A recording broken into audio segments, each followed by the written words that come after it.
Hello everyone, welcome back to Love and Tears. Before we begin today's story, I want to ask you something simple but special. Where are you watching from right now? Drop it in the comments. I love knowing how far our stories travel and where all of you beautiful souls are joining from. And if this is your first time here, don't forget to hit the subscribe button and turn on the bell so you never miss the emotional journeys we share together. Every comment, every subscription means the world to me, and it truly helps this channel grow. Now let's begin today's story. A story about silence, about choices, and about how love can both heal and break us in the same breath. I felt the silence more than the touch. The blindfold no longer weighed on me. It became something else, a choice, a pause between who I was and who I might become. The air was charged, not with fear, but with an ache I could not name. His voice lingered low and certain. You don't have to see yet. Sometimes what's hidden tells us more than what's shown. I drew in a breath, steady. Though my heart betrayed me with its racing rhythm. My husband sat near, quiet, a witness but not an anchor. His silence felt like permission, or maybe surrender. Then came the nearness. Not a hand, not even a breath, but presence so close, it stirred something deeper than longing. I wanted to speak, to break the stillness, but words would have shattered it.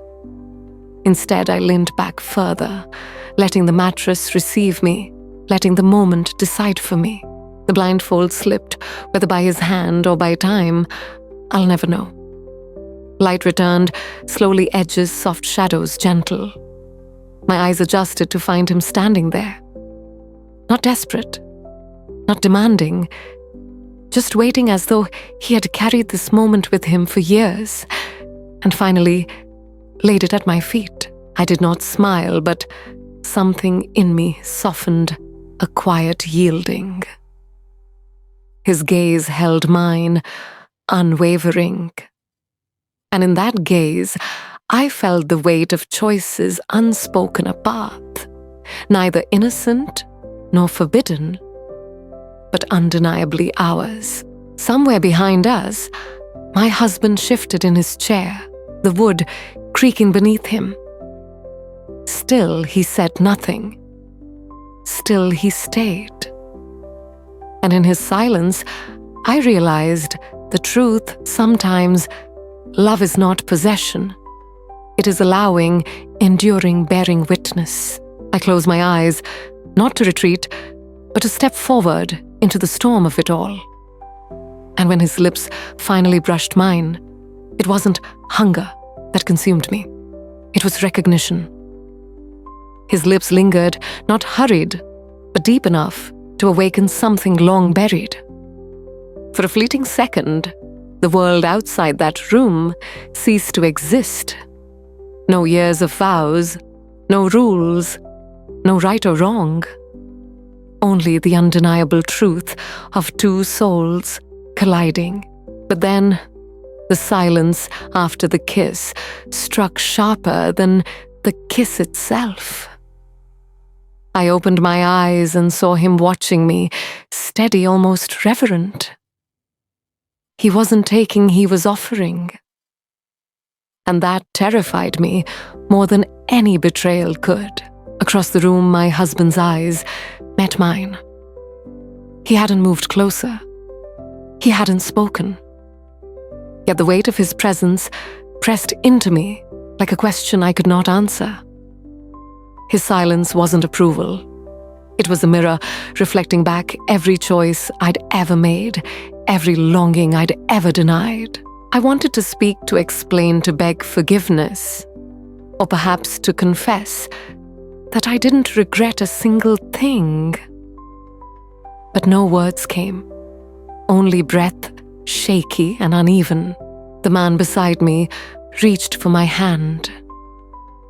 Not forceful, not urgent, just enough for me to feel the warmth of his skin. "You don't have to choose now," he whispered. "Just feel. Just allow yourself to be seen." My heart stuttered. Because that was it. That was what I had starved for all these years. Not passion, not even love, but the unbearable, dangerous desire to be seen. I turned my head slightly toward my husband. He hadn't looked away. His jaw was set, his eyes dark, yet there was no rage, only sorrow. And in that moment, I realized what hurt him wasn't the kiss. It was the truth that someone else had found me where he had stopped looking. Tears welled before I could stop them. They blurred my vision, but not enough to hide the way both men watched me, one with sorrow, the other with patience. Two gazes pulling me in opposite directions, and I caught between them, felt the weight of a choice that would break something, no matter which way I turned. The silence stretched until it hurt.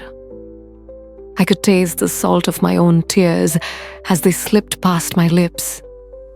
Both of them waited, one with hope, the other with heartbreak. And then, as though my body moved before my heart could stop it, I turned toward him. The man who had whispered, "You're seen." My hand slipped fully into his trembling but sure. The sound that followed was not a word, not a cry, just the quiet breaking of my husband's breath. It was softer than anger, sharper than any scream. It was the sound of something ending. I looked at him, then truly looked. His shoulders had caved in his strength, dissolving into a silence I couldn't bear. His eyes held no fury, only the hollow grief of a man who had loved too long in silence and realized too late that silence cannot keep a heart. "I'm sorry," I whispered, though the words were too small for the wound I had given him. He rose slowly, every movement deliberate, as though carrying a weight no one else could see. He didn't shout. He didn't beg. He only placed his wedding ring on the edge of the table, gently, carefully, as though it were glass that might shatter if dropped. Then he walked away. The door opened, then closed, and with it went the life I had known. The room was unbearably still. My hand still clung to the other man's, but I couldn't feel victory or comfort or even relief. All I felt was the echo of footsteps leaving, carrying with them the love of a man who had once been my whole world.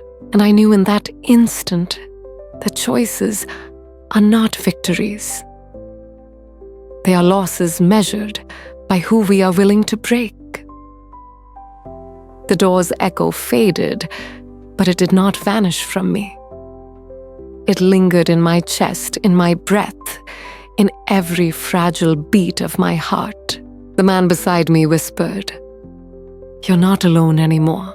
But as his words touched my ear, I wondered, was that true? Or had I just traded one kind of loneliness for another?